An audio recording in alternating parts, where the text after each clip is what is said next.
میم سید الشہداء امام حسین علیہ السلام اور آپ کے اصحاب نے یہ جنگ کیسے لڑی؟ اس کا تھوڑا نقشہ کھینچیے پلیز۔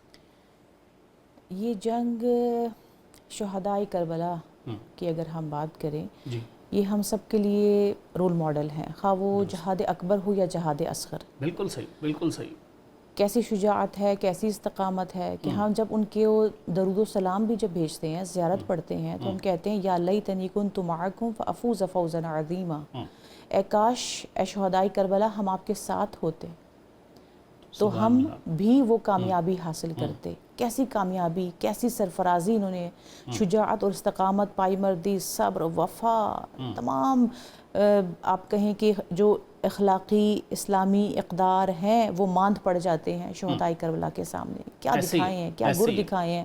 امام زین العابدین فرزند امام حسین علیہ السلام، وارث امام حسین علیہ السلام فرماتے ہیں کہ چچا عباس پر درود و سلام کہ جنہوں نے وفاداری کا فرض اپنا مکمل بہتر بطور احسن نبھایا ہے، جی کہ تمام شہداء سے زیادہ ان کا مقام بلند و بالا ہوگا، کہ خداوند متعال ان کو ان اپنے جو دو بازو قلم کروائے انہوں نے، اس کی جگہ دو پر عطا کرے گا کہ جس سے وہ پوری جنت میں پرواز کریں گے اور تمام شہداء اس پہ رشک کریں گے۔ سبحان اللہ۔ اتنا بلند ترین مقام ہے، اتنا استقامت، اتنا وفا، کہ حضرت ابوالفضل عباس کا ذکر کے بغیر تو ذکر امام حسین مکمل نہیں ہوتا ہے، کہ ابوالفضل عباس نے جو وفا دکھائی ہے، جو امتحان دیا ہے، کہ جو کربلا کے لیے، شجاعت کے لیے، تلوار کے لیے جو پروان چڑھ رہے ہیں، کیونکہ اس کی ہسٹری آپ جانتے ہیں، امام علی علیہ السلام نے فرمایا تھا اپنے بھائی سے کہ مجھے ایسا گھرانہ بتائیں کہ جو شجاع ہو، تاکہ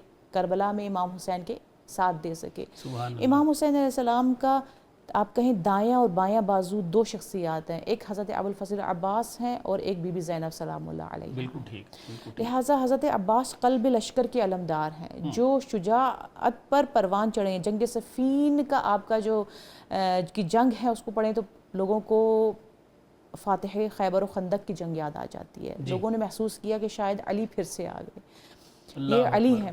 لہٰذا آپ اگر یہاں پر دیکھتے ہیں کہ وہ جو مکمل تیار ہیں جنگ کرنے کے لیے، تاکہ میں نقشہ بدل دوں جنگ کا، لیکن انہیں تلوار اٹھانے کی اجازت نہیں ملتی ہے، اور آپ پھر بھی سر تسلیم خم کرتے ہیں۔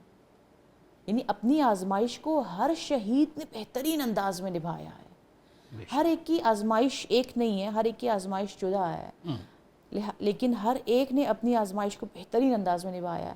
پانی لینے کی توفیق اور سعادت ملتی ہے تو خدمت گزاری کا شرف جو آج ہم سب حاصل کرنا چاہتے ہیں، خواہ وہ مجالس اور عزاداری کے لیے اگر جوتے بھی ہمیں سیٹ کرنا پڑ جاتے ہیں، یا کوئی اگر آپ کہیں کہ نگہداری کی کوئی ذمہ داری مل جاتی ہے، کوئی ڈیوٹی مل جاتی ہے کہ سبیل پانی پلانا، خدمت کرنا، گائیڈ کر دینا، کسی عنوان سے بھی ہر کوئی شرف سمجھ کے کر رہا ہے۔ یہ وفا اور ایثار اور استقامت حضرت ابوالفضل عباس ہے، جو شجاعت اور جو عشق اور جو جنون اور جو خدمت گزاری کا جذبہ ان کے اندر ہے، یہ وہ ہوا ہے جو علم سے ٹکرا کر آتی ہے، جو حرم ابوالفضل عباس سے آتی ہے، وہ ہمارے دلوں میں وہ جذبہ لے کر آتی ہے کہ وہ جو شجاع ہیں اور تلوار نکالنا چاہتے ہیں اور جنگ کا نقشہ بدل دینا چاہتے ہیں، اور اپنے بھائی حسین کے، اپنے مولا و آقا و سرور حسین کے دشمنوں سے انتقام لینا چاہتے ہیں، انہیں اجازت نہیں ملتی کہ آپ تلوار اٹھائیں۔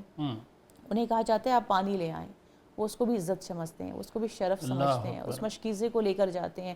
پیاسے ہیں نہر فرات پر جو کچھ لوگ ہیں، ان کو اپنی شجاعت کے گوہر دکھاتے ہوئے وہ لوگ سب سائٹ پر لگ جاتے ہیں، اور حضرت ابوالفضل عباس نہر فرات کے وسط میں جا پہنچتے ہیں، مشکیزے بی بی سکینہ کو بھرتے ہیں اور سقائے عطاشی کربلا قرار پا جاتے ہیں، سقائے سکینہ قرار پا جاتے ہیں۔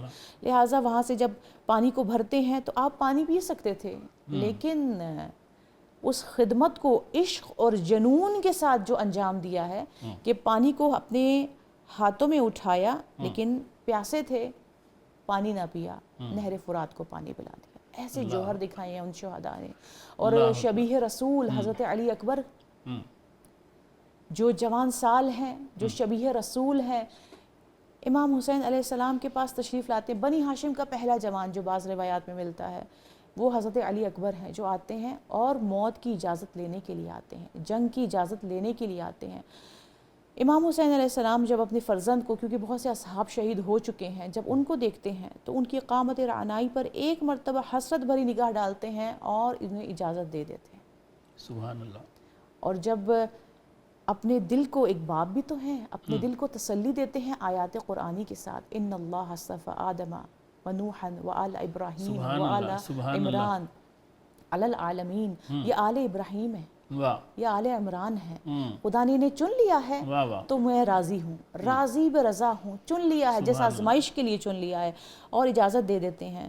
لیکن جب حضرت علی اکبر کو وداع کرتے ہیں تو یعنی یہ وہ شہید ہیں جس کے لیے امام حسین علیہ السلام نے جب رخصت کیا تو آسمان پر ایک مرتبہ نگاہ ڈالی اور پھر ہاتھوں کو بلند کیا اور کہا، اے اللہ گواہ رہنا، میں تیری بارگاہ میں اس کو بھیج رہا ہوں جو تیرے نبی سے گفتار اور کردار میں سب سے زیادہ شباہت رکھتا ہے. سبحان اللہ. اور ایسے گوہر دکھائی لا ماشاء اللہ.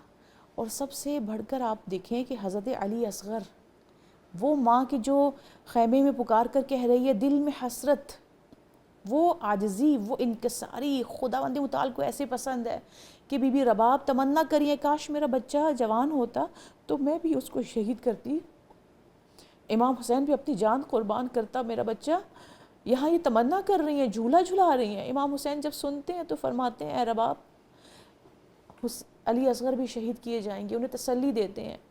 یعنی یہاں پہ تسلی زندگی نہیں بن جاتی، تسلی موت بن رہی ہے یہاں پر. لہٰذا آپ حضرت علی اصغر کو آخری دم پر جب صدائے حل من ناصر ینصرنا بلند کرتے ہیں تو یہ علی اصغر اپنے رونے کی صدا بلند کر کے اپنے آپ کو جھولے سے گرا کے بتاتا ہے کہ اے بابا ابھی میں یہاں موجود ہوں، جس لیے آپ نے مجھے کربلا جس مقصد سے لائے تھے ابھی وہ مقصد باقی ہے. یہاں پر امام حسین علیہ السلام کو واپس خیموں میں بلایا جاتا ہے. جب آپ خیمے میں واپس تشریف لے آتے ہیں تو کہتے ہیں علی اصغر کو تیار کرو. اب وہ بچہ رو رو کر، اب رونے کی آواز بھی گلے سے، حلق سے باہر نہیں آ رہی ہے.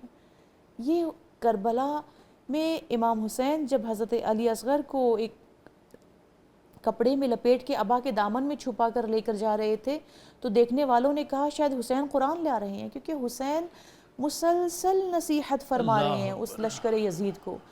اس لشکر یزید کو بارہا جنت کی طرف بلا رہے. دیکھو اے لوگوں، دیکھو یہ جو تمہیں مہلت دی جا رہی ہے، امام غضب نہیں دکھا رہے. امام فرماتے ہیں یہ جو تمہیں مہلت دی جا رہی، لا تحسبن الذین کفروا، اے کافروں، جنہیں مہلت دی جا رہی ہے یہ نہ سمجھنا یہ مہلت تمہارے لیے خیر ہے. انما نملی، یہ بے شک ہم تمہیں مہلت دے رہے ہیں تاکہ تمہاری گناہ اور زیادہ ہو جائیں. اب حضرت علی اصغر کی شہادت سے بڑھ کر اور کیا گناہ ہو سکتا ہے؟ امام حسین علیہ السلام کی معصومیت اور مظلومیت پر مہر لگانے والے اور لشکر یزید کو لشکر کفر کی صف میں داخل کرنے والا، یہ حسین کسی مکتب سے تعلق نہیں رکھتے بلکہ یہ انسانیت کا درس دے رہے ہیں، انسانیت کا سے تعلق رکھتے ہیں. جو اپنے اندر انسانیت سے ذرا برابر بھی ہمدردی رکھتا ہے تو وہ حسینی ہے. درست. وہ حسین کا ساتھ دینے والا ہے. کہ جو پانی پلانے کے لیے لے کر گئے ہیں اور فرما رہے ہیں کہ دیکھو یہ امامہ کس کا ہے، دیکھو یہ تلوار کس کی ہے، دیکھو یہ سواری کس کی ہے. اگر مجھ سے خوف کھاتے ہو کہ میں پانی پی لوں گا، لو بچے کو سرزمین کربلا پر رکھا اور فرمایا کہ یہ بچہ تمہارے سامنے اسے پانی دے دو. اشقیاء رو رہے ہیں لیکن پانی پلانے کے لیے کوئی تیار نہیں ہو رہا ہے. اور جب امام حسین نے پھر سے اپنی آغوش میں اٹھایا تو یہاں سے تیر آتا ہے، پانی کی جگہ تیر سے سراب کیا جاتا ہے. یہ وہ شہادتیں ہیں، یہ وہ شہادتیں جو خاندان رسالت کی ہیں، جو کسی مکتب سے نہیں بلکہ انسانیت سے تعلق رکھتی ہیں. درست ہے. کیونکہ بچے کا تعلق کسی بھی مکتب سے نہیں ہوتا، بچے کا تعلق انسانیت سے ہوتا ہے، ہمدردی سے ہوتا ہے. اسی لیے آپ دیکھ لیں کہ مکتب امام حسین میں، جلوس امام حسین میں، عزاداری امام حسین میں کسی مکتب کی کوئی لمیٹیشن نہیں ہے. جی. کوئی لا ایسا نہیں ہے کہ صرف شیعہ آ سکتے ہیں، صرف سنی آ سکتے ہیں، صرف مسلمان آ سکتے ہیں، بلکہ عیسائی بھی آتے ہیں اور ہندو بھی آتے ہیں، اس کو احیا کرتے ہیں. ہر مکتب فکر اس کو جو ہے وہ جس طرح سے کر سکتا ہے اس کو مناتا ہے. اور خدا سب کی اس غم کو قبول کرے. اور انشاءاللہ ان امام حسین علیہ السلام کے مقصد پر چلنے والا ہمیں بنائے، اور غیر بنی ہاشم کی قربانیاں، ان کی شجاعتیں دکھائیں تو وہ الہ ماشاءاللہ حبیب ابن مظاہر جن کی شہامت بہت زیادہ تھی، جو انتہائی سیریس اور سنجیدہ مزاج تھے، لیکن جب شب عاشور آتی ہے تو اپنی کمر کو کس لیتے ہیں، اپنے ابروؤں کو پیچھے کر لیتے ہیں اور اپنے ماتھے پہ پٹی باندھ دیتے ہیں تاکہ کوئی جو لائنز، جو ایج کی لائنز ہے وہ نظر نہ آئے، ایک جوان شجاع بن کر جاتے ہیں، اور شب شہادت کہا جاتا ہے آپ کے چہرے پہ بشاشت نظر آتی تھی، آپ مسکرا رہے اور مزاح میں ہوتے تھے، کیوں؟ اس لیے کہ انہیں معلوم ہے کہ دوست آج دوست کے کام آ رہا ہے، اس کی زندگی کام آ گئی اگر وہ حسین کے نام اپنی جان قربان کر دیتا ہے۔ زہیر ابن قین کو آپ دیکھ لیجئے کہ جو کہتے ہیں کہ امام نے شب عاشور چراغوں کو بجھا دیا اور کہا کہ جو جانا چاہتا ہے چلا جائے، میں اپنے نانا سے شکوہ نہیں کروں گا، میں اجازت دیتا ہوں۔ لیکن زہیر ابن قین کھڑے ہو کر جب کہتے ہیں کہ اے آقا و سرور، ہماری جان آپ پہ قربان، 70 بار قربان، اگر ہمیں ذبح کر دیا جائے اور پھر سے ہماری راکھ کو، آگ کو، ہمارے بدن کو آگ لگا دی جائے، راکھ بنا کر ہوا میں اڑا دیا جائے اور پھر سے حیات ملے، تو ہم 70 مرتبہ جلنے اور مرنے کو تیار ہیں، لیکن آپ کو چھوڑنے کو تیار ہیں۔